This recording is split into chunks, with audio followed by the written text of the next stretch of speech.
Hey, what's up, Exit the Matrix family? Bob here. Hey guys, I hope you're having a great day. Still been having a lot of trouble uploading videos.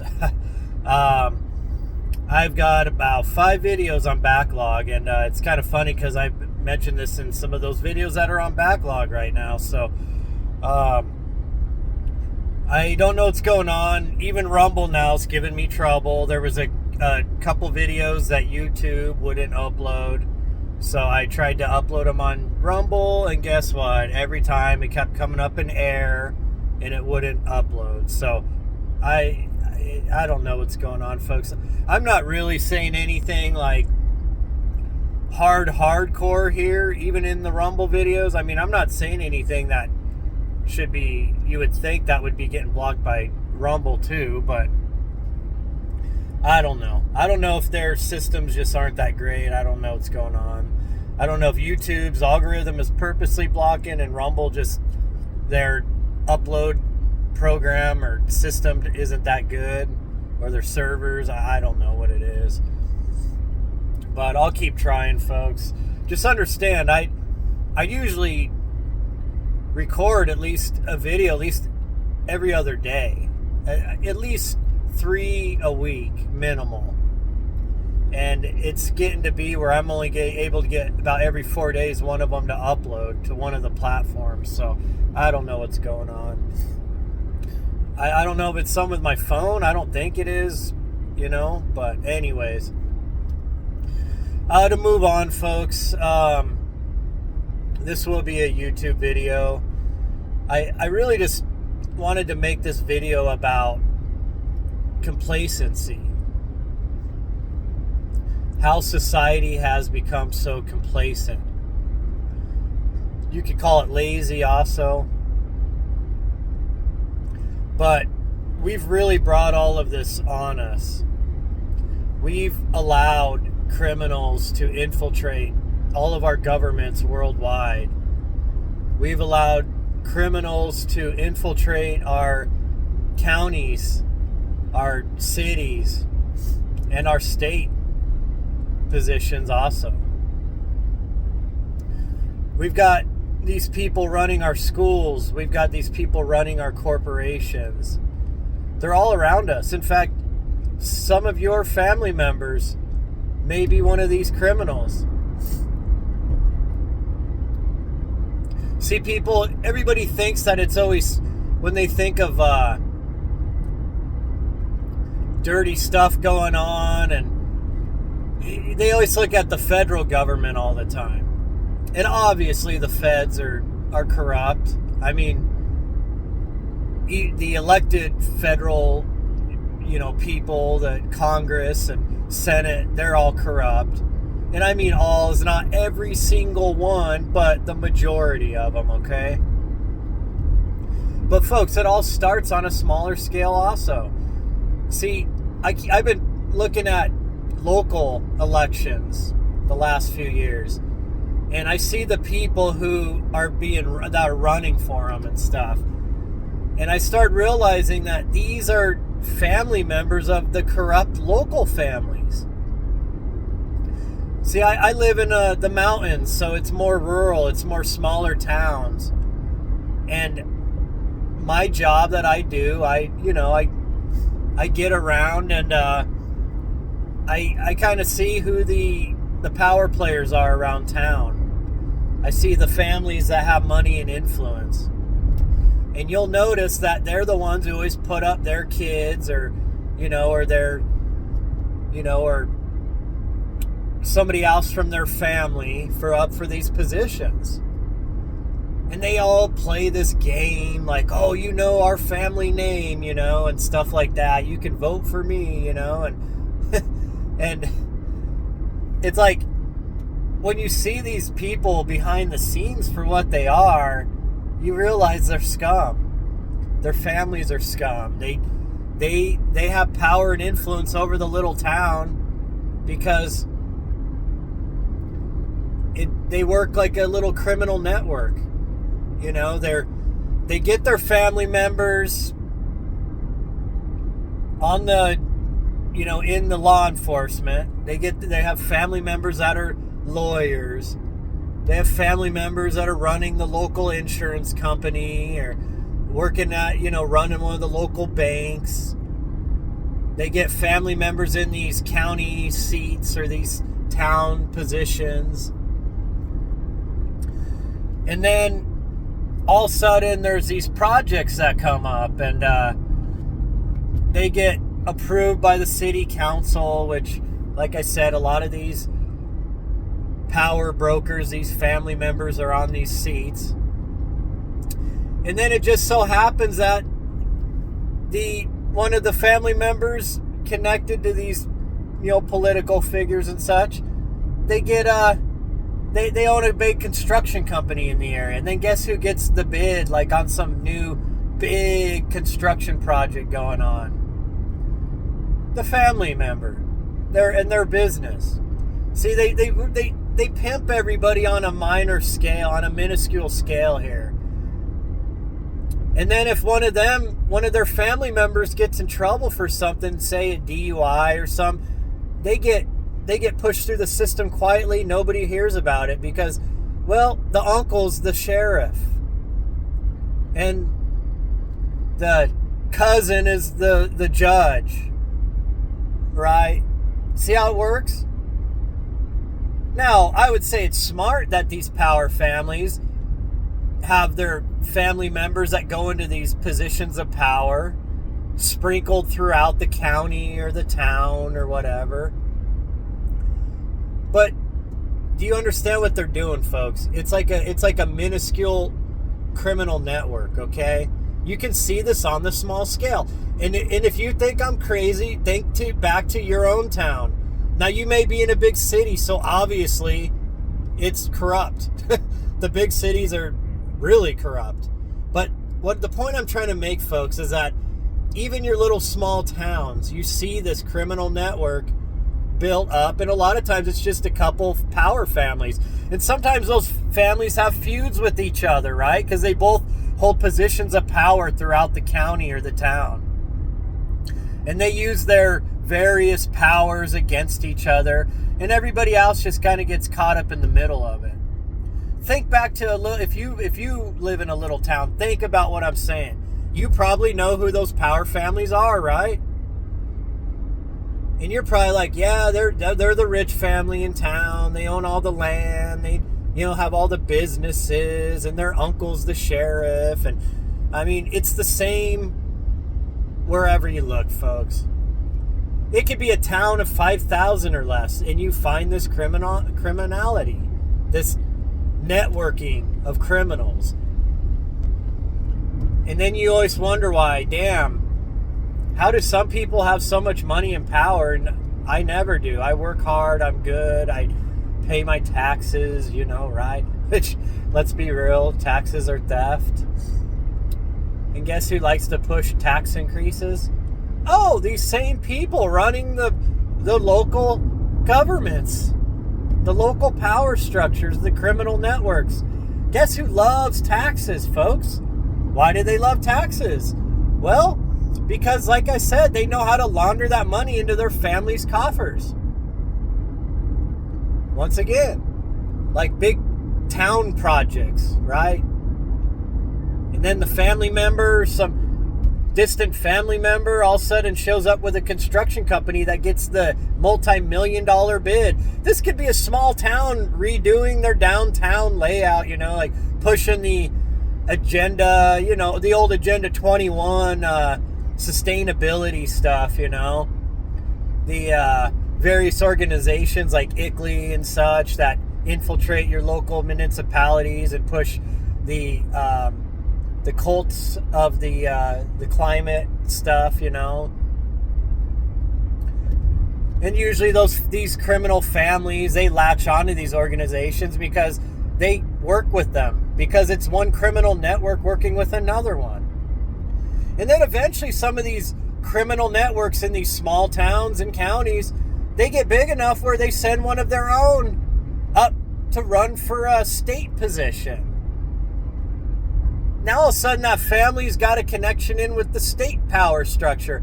Or possibly they go all the way to get a Congress spot. Which, whoops, I'm sorry, folks. Same basic thing. Anyways, you get the point I'm making here. Now they got power in Washington, D.C. from their state position. It's unfortunate, folks. I mean, you see this everywhere. Every town I've ever lived in, it's the same. And I've lived in a couple towns that were 5,000 people or less. And you see the same bullshit. I work in a small town. I see the same bullshit.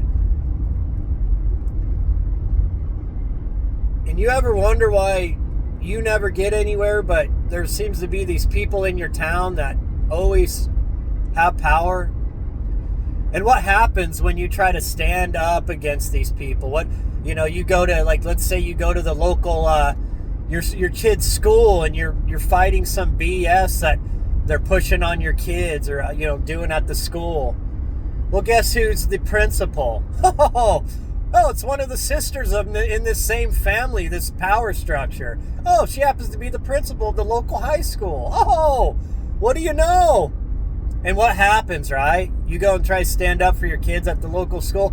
Next thing you know, sheriff's harassing you, and people at your, at the local churches are attacking you. And, because the church people are ignorant. They don't understand that Pastor Dan is part of this. He's one of these family members, in this criminal network. And that, they're scammers, priests, preachers, whatever the hell they're called. They're all scammers. They're making their living off of people giving their money up, their energy up, right? And then all of a sudden, next thing you know, you got people from all angles attacking you, and you're getting blackballed, and you're getting feels like you're getting stalked. Some people have called that gang, stalking. You wonder where that comes from. It's because these criminals, folks, they're implanted everywhere. See, everybody thinks getting rid of evil is replacing, who the leader of the nation will be, right? Or people in Congress. Folks, it starts at home on a small scale. You want to know where the criminal networks start and how they reach all the way to, Washington, D.C.? And from there onto the global scale and the UN and such? It starts in your own neighborhood, folks. Your own backwoods, your own town, county government. That's where it all starts. That's where the corruption starts, folks. And they're all around you. And some of them are in your family. And hell, some of them may be you listening right now. You may be part of this. Maybe you're on a small scale, but you just happen to look the other way occasionally when stuff happens because, my God, you don't want to put your job in jeopardy, right? You don't want to call out the corruption because then all of a sudden now you got all the local power structure, the criminal network on your ass, right? So you just keep your mouth shut, do your job, look the other way, let some things slide by and pretend like you didn't know or didn't see nothing. And that's how most of us allow this to percolate. It's like I said, folks, it's and the reason for this, folks, is because we come into this realm. I've mentioned this many times, that this is a simulation. This is a simulated realm. This is not the true existence. This is a place that conscious energy comes to play, to learn, to experience. But the duality in this realm has become so thick. The dark side, the people's shadow sides have become so powerful. And I think that's because they've poisoned our pineal glands. They poisoned our minds. They've tried to mess up our connection to source. They've driven us so deep into the physical reality that we forget that we are not humans trying to find a spiritual connection. We are spirits having a human experience. But the human experience takes us deep into the beast realm. Very deep. And people lose their minds. And we all, folks, to be fair to these people, okay? Because look, I understand, like, this life, it's confusing, okay? To be fair to them, and yes, you're going to say, how could you be fair to these criminals? Well, folks, let's be real. We have all done things, allowed things that we're not proud of, okay? We have all been involved in things that wasn't good, that was negative. We have all hurt people. We have all lied. And for those of you that would sit here and stand on your high horse and say, no, not me, I'm a good person. Bullshit. Let's not lie, folks. Let's be real here. The problem is, though, is when you allow that beast side, that lower vibrational self, the human avatar, to gain the upper hand over the higher self, the spirit, the conscious energy that directs and drives the human vessel, the avatar. When you allow it to get the upper hand, it allows the negative, the darkness, to expand. And some people become drunk in that because it's intoxicating. When you get more money and power, it's intoxicating. And these people, it becomes like a drug that they would even sell their own soul for that power, even though they don't realize they're just in a game, having an experience. They don't understand. They think this is the reality. And it's like they'll do anything for power and control in this reality, not realizing that it's all an illusion. Folks, to fix this problem, we all got to start within ourselves. We have got to overcome our own beast side, our own lower vibrational dark side, our shadow side. It doesn't matter what you want to call it. A lot of New Agers call it shadow work. But they're right. Do you guys remember the video game, The Adventures of Link? It was Zelda, the second Zelda game on the Nintendo. I know I'm taking you guys all back, but I grew up, my brother and I, when we were in the 80s as kids, our parents got us a Nintendo, and it was absolutely fantastic. And the second game that I ever got was Zelda. And then eventually, Zelda, absolute, probably greatest game ever created, in my opinion. Just based on what they did with that limited graphics and everything. It was a fantastic game. And then the second one was Adventures of Link. Well, anyways, at the end of the game, the last challenge, after you beat the bad guy, all of a sudden you have to fight the actual real bad guy. And it's your shadow self. You have to fight Link's shadow. Do you guys remember that game? And it was hard too, trust me.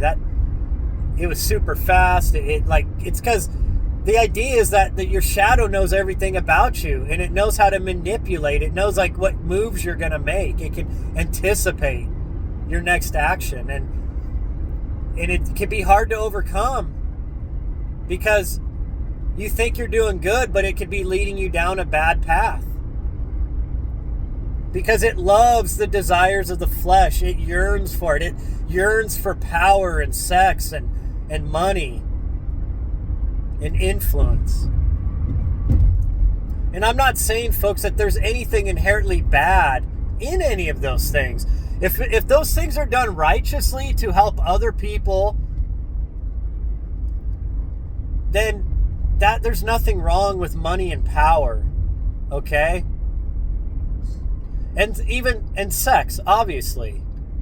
It's a beautiful thing when it's done, between two people that love each other in a loving way. I'm not saying there's anything inherently bad in those things. I mean, it's okay, folks, to enjoy some of the desires of the flesh, but you have to understand that can become like an intoxicating drug. It can drive you into dark holes. And these people, they just let their shadow side become powerful, and they got drunk on the desires of money and power. And usually sex comes with money and power. Let's be real. You know, the richer you are, more power you are, the more women or men, depending on what sex you are. But maybe you're same sex. It don't matter. You get my point, right? Just, we got to have compassion for these people too. I know after this whole tirade, that sounds crazy to say, but folks, look, we got to start teaching each other to raise our own vibrations, to do our own shadow work, to not be one of these players in these criminal networks, to get people to disengage from that. We got to start working for the betterment of this realm, for the betterment of humankind, for this experience. We got to start bringing this back to the Garden of Eden it was meant to be, not this hellscape that we have turned it into. The game is almost over, folks. This round of the game, we're about ready for a reset. Now, are we going to reset it for the better, or are we going to reset it for the worse? The earth has been through many resets, folks. And we're coming up on one. That's why do you think they keep talking about the Great Reset? See, the criminals understand that this levels of the game is almost done. And they're trying to position themselves so that going into the next round, that they have the upper hand. But that's where we've got to fix ourselves and start fixing our systems from the ground up. And we got to start being good to each other. We got to start doing the right things, fixing ourselves, raising our children right. We got to bring in the golden age. The next Yuga cycle is supposed to be an enlightenment, back into the golden age. And you know this in Revelation of the Bible, also the 1,000 years of peace and prosperity, the golden age, right? The new light bodies. All of the ancient religions and belief systems all talk about this time. See, folks, on the cycle, this whole system runs in a cycle, and there's a wheel, and it goes. Humanity goes down into this dark part, and then as we work out of that dark ages, so to speak, we go up into enlightenment, and then into the golden age where things are great, and then we become, decadent and lazy, and we give into the sins of the flesh again, the desires of the beast. And then we start going back down the wheel, back into the dark ages. See, this cycle happens over thousands of years, and it's happened for hundreds of thousands of years. You got to understand this, folks. We are moving back into enlightenment, but you got to understand the darkness is going to get desperate. It doesn't want the light to shine. It's, I don't know. I guess I basically summed it up. So anyways, folks, I'm at work. I got to roll here.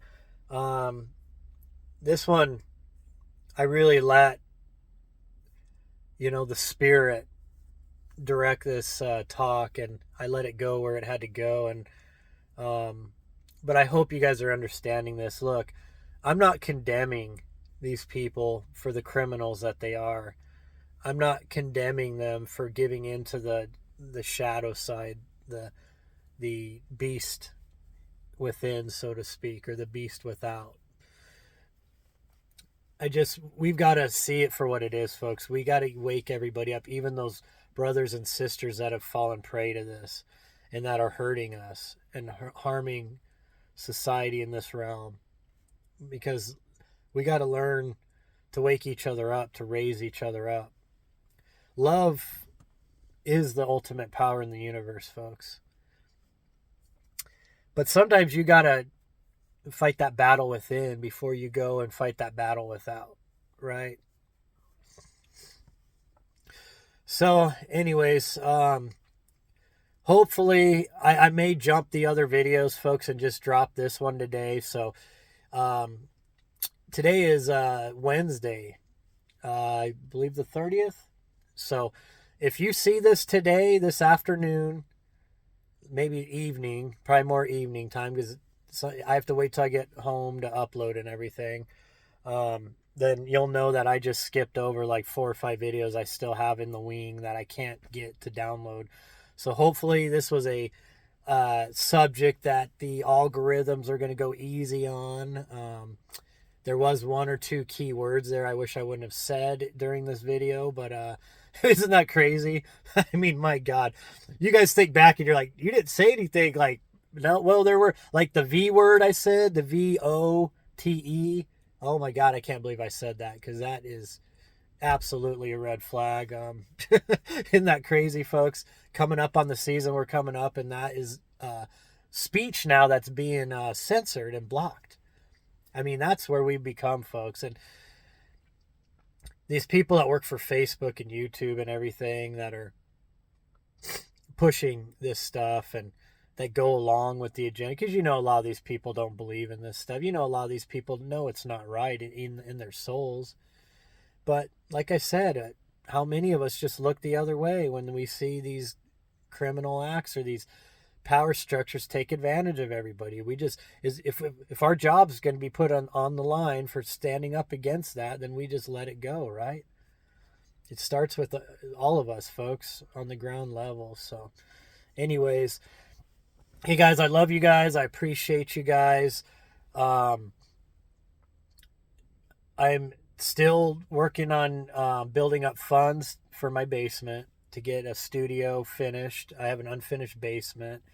And someday when I can get that studio finished, it's going to be absolutely gorgeous, folks, because I only need to finish out 1 room in the basement, but I've got 4 sliding glass doors. It was really weird how they did our basement. Instead of putting windows up, they put like 4 sliding glass doors, full size, along our whole basement, overlooking the back end of our property, which is just beautiful woods.